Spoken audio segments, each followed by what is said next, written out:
All right, today we're diving into something pretty interesting.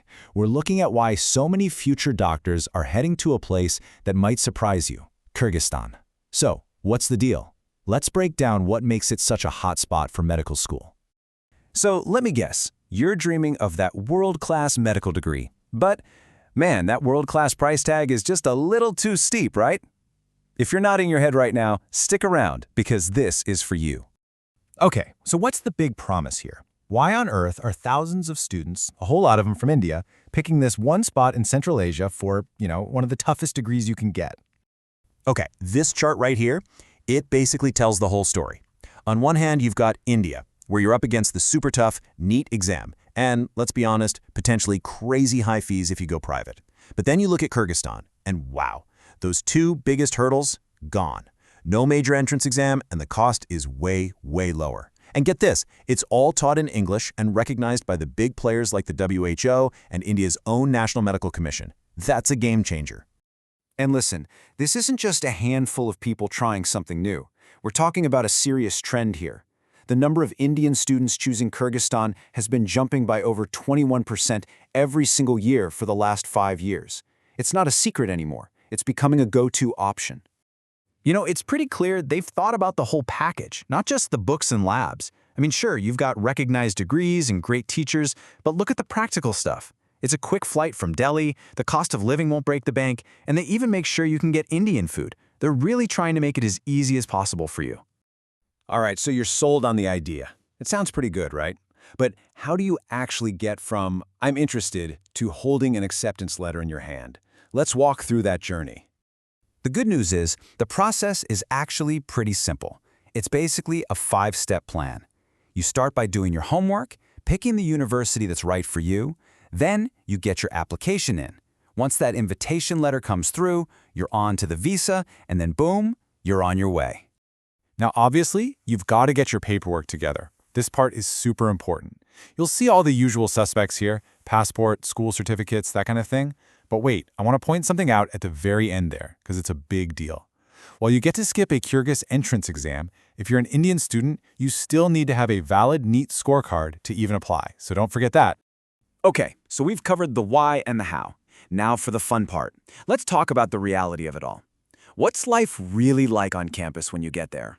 Well, to get a real feel for it, let's hear from someone who's actually there. Gagan, a third-year student at International Medical University, talks about something huge: convenience. He says his hospital, his classes, his dorm, even the cafeteria, it's all right there on one campus. He can literally roll out of bed and be in class in like a minute or two. That's pretty amazing. And it seems like the support system is solid too. You've got the practical stuff covered, like a 24/7 emergency hospital and pharmacies right on campus. Then there's a student senate that plans events and festivals to keep things interesting. And this is huge. They have coaching for the foreign medical graduate exam right there on campus, taught by top teachers from India. Since that's the test you need to pass to practice back home, having that help built right in is a massive, massive plus. Okay, let's talk money. It's a big question for pretty much every international student, right? Can you actually work? Is it possible to earn some cash while you're studying in Kyrgyzstan? So the quick answer is yes, you can. But, and this is a big but, it's not automatic. Your student visa is just for studying. If you want to work legally, you need a whole separate document called a work permit, and you have to get it from a local employer who wants to hire you. So think of it like needing 2 separate keys to open that door. Once you have that permit, your job options usually fall into 2 main categories. You've got on-campus jobs, think library assistant or helping with admin stuff. They're super convenient, and the hours usually work well with your classes. Then you have off-campus jobs in places like stores or cafes or maybe tutoring. You'll get a bigger dose of the local culture that way, but yeah, you'll have to do a bit more hunting to find one. Okay, so let's recap. We've got affordability, a straightforward admissions process, and you can even work. It's all sounding pretty good, but this all comes back to one central, absolutely crucial question. Just how good is the medical education you're actually getting? To get an honest answer, we can actually look at a big report from 2016. It was a peer review led by the Swiss, and they took a really deep look into the country's medical education reforms. It gives us a pretty candid view of what's working and what isn't. And what the report shows is a system that's, well, it's dealing with some growing pains. It highlights that the explosion in student numbers is putting a real strain on resources. Now, for you as a student, that could mean bigger classes. The report also said there needs to be more hands-on clinical practice in the curriculum and a single standardized final exam to make sure every university is meeting the same standard. So yeah, these are definitely things you need to keep in mind. All right, so you've made it through. You've navigated the classes, campus life, and even some of those system-wide challenges. So let's talk about the big payoff.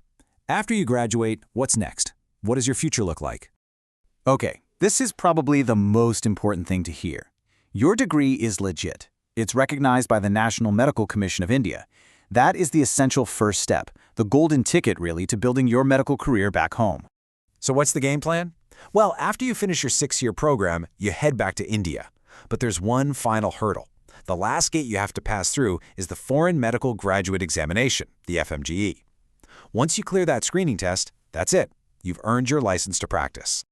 So when you step back and look at the whole picture, Kyrgyzstan is this really interesting mix, isn't it? On one hand, it's an incredibly accessible and affordable way to get your medical degree. But on the other hand, you're stepping into an education system that's still growing and figuring things out. So the ultimate question, the one you have to answer, is this. Is this unique blend of opportunity and challenge the right path forward for you?